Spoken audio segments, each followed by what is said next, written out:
Yeah, back in the Mud Slippers garage, fully shiny, not no grimy.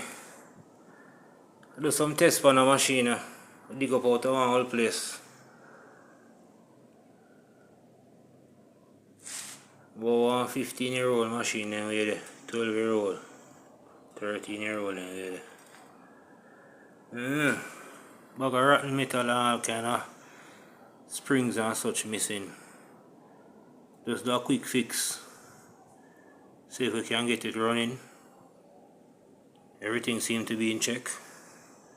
Give it a starting test after this. You know, from nothing to something. No real tools, nothing.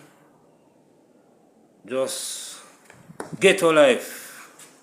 Life making things happen with bags of scraps. All the sneakers lace. I make a starting card so it bursts. Nothing to leave.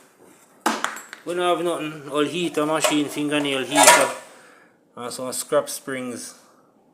The cutter and twine. Some bees wire. You know? Or line chop. Use anything fix machine, man.